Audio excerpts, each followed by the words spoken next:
Good morning, class. Good morning, ma'am. How are you? I'm good. Okay, good. So, students, today's topic is very important. आप इस topic को अपने day to day life में correlate कर सकते हो. तो अपना टॉपिक स्टार्ट करने से पहले मैं आपको कुछ दिखाना चाहूँगी. आपको आइडेंटिफाई करना है, ठीक है? Student, can you see this? What is this? आपको क्या दिख रहा है इसमें, इस ब्लैक बोर्ड में? Piggy bank. Okay, good. Piggy bank दिख रहा है. आपने इससे पहले पिगी बैंक को कहीं और भी देखा है? Yes, मैम हमारे पास है मैम उसमें मनी कलेक्ट करते हैं. Okay, very good. हम मनी कलेक्ट करते हैं. अच्छा बच्चों, ये तो हो गई वो वाली बात कि जो छोटे बच्चे होते हैं वो अपनी मनी पिगी बैंक में कलेक्ट करते हैं.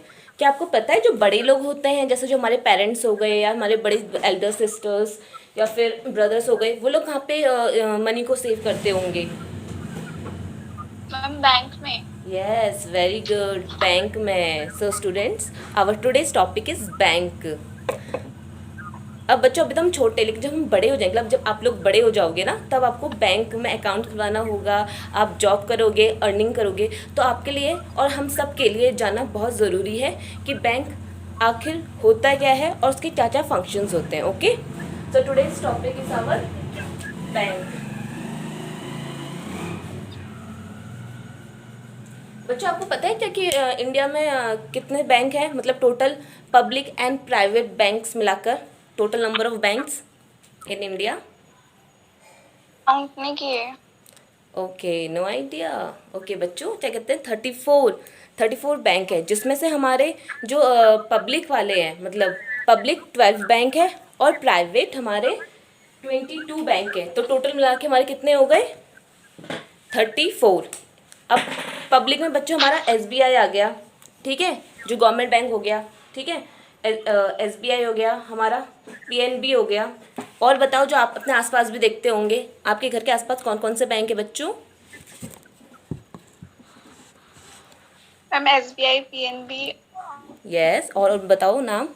और भी देखे होंगे आपने. बैंक, कौन सा bank? ICICI bank. Yes, ICICI bank. ICICI bank. Yes बच्चों, जो आईसीआईसी बैंक है ना, ये प्राइवेट बैंक है हमारा. आपने एचडीएफसी भी सुना होगा, एक्सिस बैंक भी सुना होगा. तो ये क्या, हमारे जो एक्सिस है और एचडीएफसी है, एक्सिस, एचडीएफसी और आईसीआईसीआई बैंक, ये जो 3 बैंक है ये हमारे क्या है, प्राइवेट है. और जो ऊपर के जो 2 हैं ये हमारे पब्लिक है, गवर्नमेंट बैंक है. ऐसा और भी बैंक है, लेकिन मैं सिर्फ आपको बता रही थी कि हमारे आसपास इतने बैंक है, तो इतना आपको आइडिया होना चाहिए कि कौन से हमारे पब्लिक है, कौन से प्राइवेट है. तो कॉमर्शियल बैंक, पहले मैं आपको डेफिनेशन समझाती हूँ. Okay, commercial bank, it is an institute which perform the functions of accepting deposits, granting loans and making investment with the aim of earning profit. बच्चों, जो हमारा कॉमर्शियल बैंक है, कॉमर्शियल बैंक वो बैंक होते हैं बच्चों, वो एक इंस्टीट्यूट की तरह काम करते हैं. कैसे? वो एक्सेप्ट डिपॉजिट करते हैं. जैसे जो हमारे पेरेंट्स जो मनी बैंक में देते हैं, उसको बैंक क्या करता है, ये कॉमर्शियल बैंक एक्सेप्ट करते हैं. क्या एक्सेप्ट करते हैं? डिपॉजिट एक्सेप्ट करते हैं. दूसरा, ग्रांटिंग लोन्स, ये हमको लोन भी देते हैं. अब आपने सुना होगा कि जैसे कोई घर बनाता है तो फिर उसको लोन की ज़रूरत पड़ती है या किसी भी चीज़ की, तो वो लोन लेता है बैंक से. तो जो ये बैंक है ये क्या करते हैं, लोन देते हैं, granting loans. And making investment with the AIIMS of earning profit. और जो बैंक है वो इन्वेस्टमेंट भी करवाता है, हमारे मनी से इन्वेस्टमेंट भी करता है. और बैंक का मेन मोटिव क्या रहता है? Earning profit. आपको जो भी ये 4 बातें किसी बैंक में दिखे तो आप समझ जाना कि ये क्या है, कॉमर्शियल बैंक. डेफिनेशन समझ आई आपको बच्चों कॉमर्शियल बैंक की? Yes ma'am.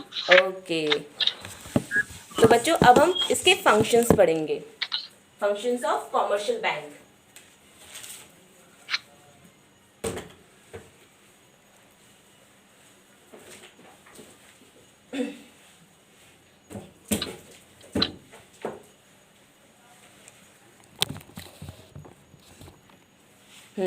बच्चों, जो हमारा जो सबसे पहला फंक्शन है कॉमर्शियल बैंक का, वो है एक्सेप्टिंग डिपॉजिट्स.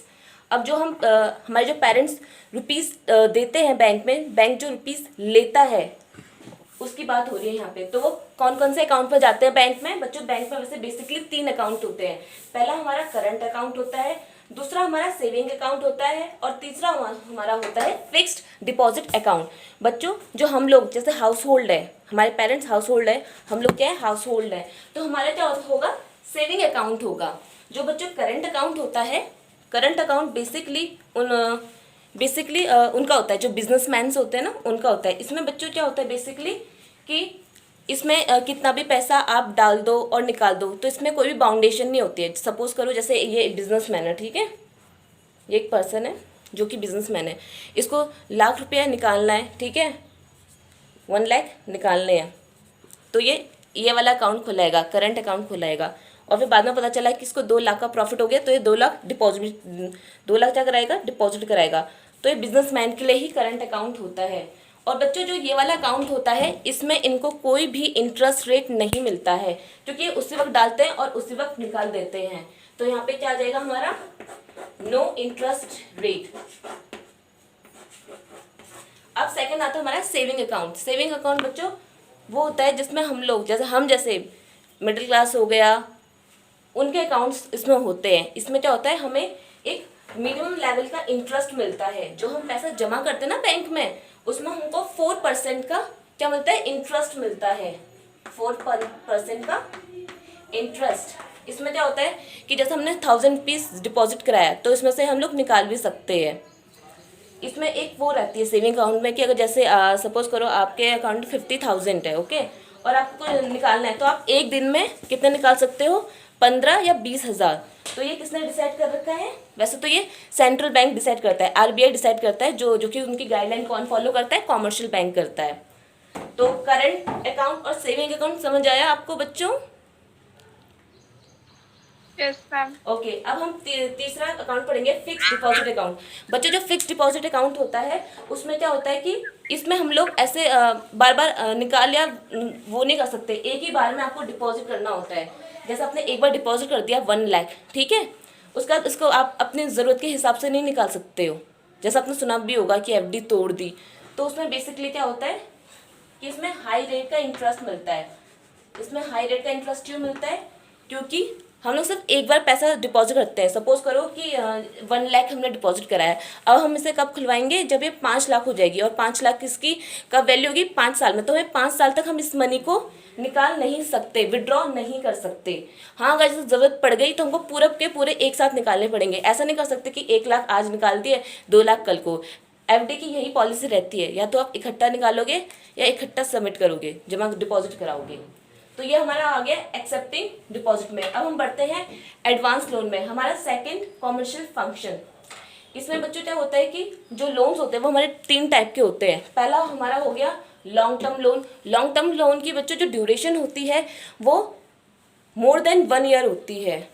जैसे लोग अपने घर बनाने के लिए या फिर अपनी जैसे कोई भी बड़ी चीज़, कोई बिजनेस खोल रहा है, तो उसके लिए उसने क्या ले लिया, लॉन्ग टर्म लोन ले लिया, जो जिसका ड्यूरेशन क्या होता है, मोर देन 1 ईयर। फिर हमारा आता है डिमांड लोन। बच्चों जो डिमांड लोन होता है, इसमें बेसिकली ये होता है कि जैसे एक बिजनेस, जैसे बैंक है, ठीक है, जैसे ये एक पर्सन है और ये बैंक है, तो बैंक क्या करेगा, इससे मनी मतलब अपना पैसा मांगेगा। वो किसी भी डेट में मांग सकता है, कोई स्पेसिफिक डेट नहीं होगी। बस उसको क्या कहते हैं, जैसे 6 महीने हो गया, जैसे इसको क्या कहेगा कि मेरे को अमाउंट चाहिए, बैंक इससे पैसा मांगेगा। जो ये पर्सन है वो हमारा कौन होगा, बिजनेसमैन होगा।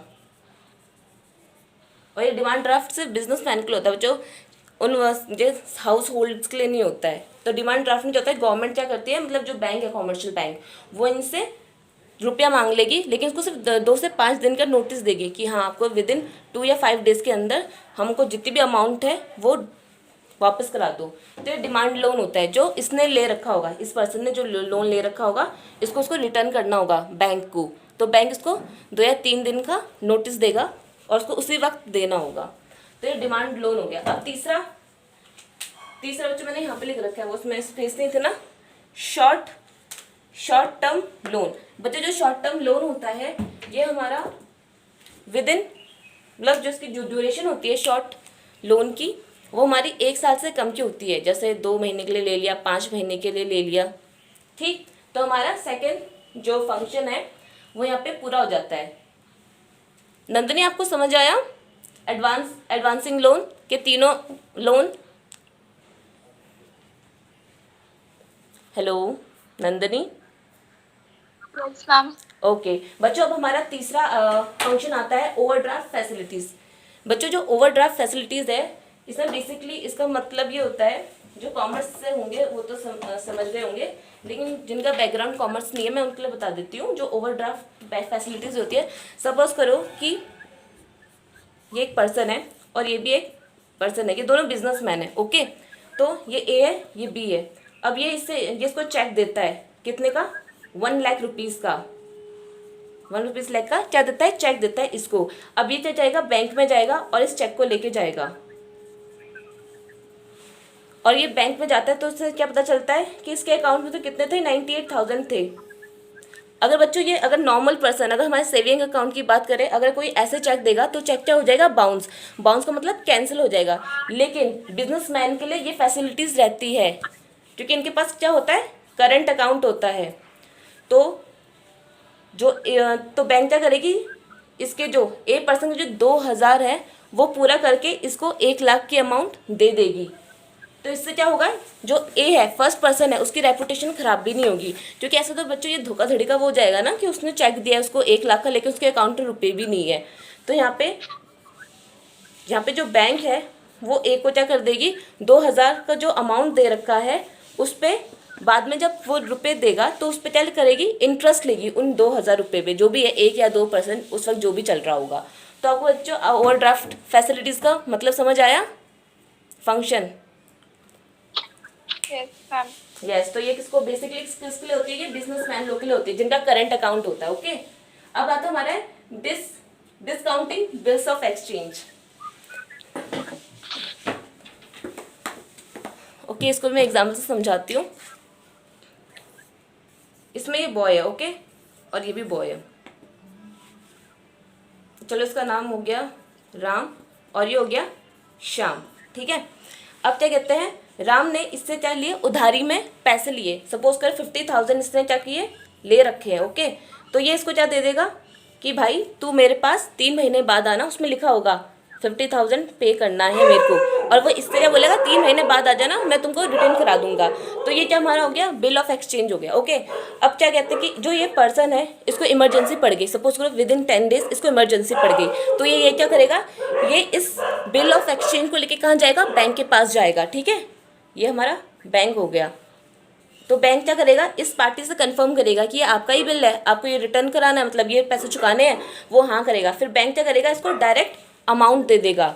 जो बैंक है वो इसको डायरेक्ट अमाउंट दे देगा, कितना? 50,000। इसके 50,000 बैंक इसको दे देगा, और जो बी पार्टी थी जिसको 50,000 बाद में देने थे, उससे वो जब ड्यूरेशन खत्म हो जाएगी 3 महीने की, तब उससे ले लेगी। तो यहाँ पे क्या है? Discounting bill of exchange. ये समझ आए बच्चों आपको? Discounting bill of exchange. Yes ma'am. Okay, ma'am. अब हमारा आता है फिफ्थ हमारा जो फंक्शन है कॉमर्शियल बैंक का, वो है हमारा एजेंसी फंक्शन। इसमें बच्चों जो हमारा बैंक है, कॉमर्शियल बैंक है, वो बेसिकली एक एजेंट की तरह काम करता है। जैसे बहुत बार होता है कि जैसे हम लोग सपोज जो हमारे पेरेंट्स लोग हैं, पेरेंट्स हो गए, वो क्या करते हैं? कुछ भी जैसे कुछ ईएमआई कटनी होती है तो वो क्या करेंगे? बैंक को बताएंगे कि हमारी मतलब हर मंथ की फर्स्ट तारीख को क्या होती है, जैसे कार की ईएमआई कटेगी, तो बैंक को बोले कि आप इसको पहले से ही काट लेना ताकि मुझे बार बार जाना ना पड़े। तो बैंक यहाँ पे क्या रिस्पॉन्सिबिलिटी ले लेता है, और वो हर महीने की फर्स्ट डेट को या जो भी आप स्पेसिफिक तारीख बताओगे तो वो ऑटोमेटिकली आपके अकाउंट से जो अमाउंट आएगा, जैसे आपकी सैलरी आ गई, ठीक है 50,000, तो उसमें से वो 1,000 की क्या ईएमआई खुद ब खुद काट लेगा। आपको ईएमआई देने के लिए अलग से जाना नहीं पड़ेगा। तो ये क्या काम करता है? बैंक एजेंट की तरह काम करता है। दूसरी चीज़ ये, सपोज करो आप पीएनबी के वो हो, ठीक है, पीएनबी आपका एक अकाउंट है, ठीक है, आप चाहते हो कि आप एसबीआई से आप लोन लेना चाहते हो, तो जो एसबीआई है वो पीएनबी से क्या करेगा, कंसर्न करेगा कि भाई जो ये बंदा मुझसे लोन लेने आ रहा है ये ठीक ठाक है तो सही। तो एसबीआई क्या बोलेगा, हाँ यार ये ठीक है, ये पैसे आराम से दे भी देता है, चुका भी देता है। तो यहाँ पे फिर क्या करेगा, पीएनबी इसको क्या दे देगा, अमाउंट दे देगा जो उसको लोन का है। तो यहाँ पे जो हमारा बैंक है, कॉमर्शियल बैंक, वो किसकी तरह काम कर रहा है, एजेंट की तरह काम कर रहा है। और बाकी जो भी एडवाइस होती है जैसे टैक्स हो गया, उसके रिगार्डिंग वो अपने कस्टमर्स को बताता रहता है कि अगर आप इतने अमाउंट सबमिट करोगे तो आपको इतने पर टैक्स नहीं पड़ेगा। अब हमारे बच्चों लास्ट आ जाता है हमारा जनरल यूटिलिटी फंक्शंस। इसमें बच्चों ये होता है कि जो कॉमर्शियल बैंक है वो अपने कस्टमर्स के लिए लॉकर सिस्टम की फैसिलिटीज़ रखता है। आपने देखा ही होगा जो लोग हैं लॉकर्स में अपनी ज्वेलरीज को रखते हैं, ठीक, तो वो इसके लिए क्या अपने कस्टमर्स को लॉकर्स फैसिलिटीज़ प्रोवाइड कराता है। इसके साथ एक दूसरा भी बच्चों प्रोवाइड कराता है ट्रैवलिंग चेक। जैसे एक पर्सन दूसरी कंट्री में जा रहा है, सपोज उसके पास डॉलर है, ठीक है, क्योंकि दूसरी कंट्री जाएगा वहाँ पे रहना भी है और बहुत सारी चीज़ें होती है, तो वो अपने साथ डॉलर मतलब जो भी है अमाउंट ले जाता है, ठीक है। तो बाद में उसका एक फ्रेंड है, वो आके कहता है कि आप ऐसा मत करो, आप क्या करो, सिंपल सा बैंक के पास जाओ, एक चेक बना दो 1 लाख का, और इस चेक को आप दूसरी कंट्री में जहाँ पे भी आप जाना चाहते हो, जहाँ पे भी आप रहना चाहते हो, बसना चाहते हो, कुछ भी स्टार्ट करना चाहते हो, वहाँ पे इस चेक को ले जाओ। तो वहाँ पे वो बैंक क्या करेगी, इस चेक को देखेगी और एक्सेप्ट कर लेगी, आपको क्या करेगी, 1 लाख रुपया दे देगी। तो इससे आपका ये रहेगा कि आपको ट्रैवलिंग में रुपया ले जाने की ज़रूरत नहीं पड़ेगी, कैश ले जाने की ज़रूरत नहीं पड़ेगी। तो ये फैसिलिटीज़ ये प्रोवाइड कराता है। तो इसी के साथ बच्चों हमारे कॉमर्शियल बैंक के 6 फंक्शन कंप्लीट हो गए हैं। ओके बच्चों, अब मेरे को कोई 2 फंक्शंस बताओ कॉमर्शियल बैंक के।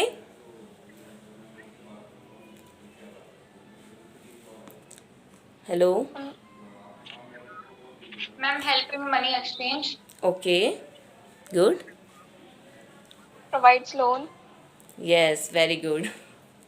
तो बच्चों आज का आपका ये होमवर्क है, मैंने आपको जितना पढ़ाया है इसके meaning of commercial bank and functions of, इनको आप डिटेल में स्टडी करोगी, ठीक है। Okay ma'am. Okay thank you class. Thank you Manisha. Thank you ma'am. Ma'am comments please from the students। Ma'am अच्छा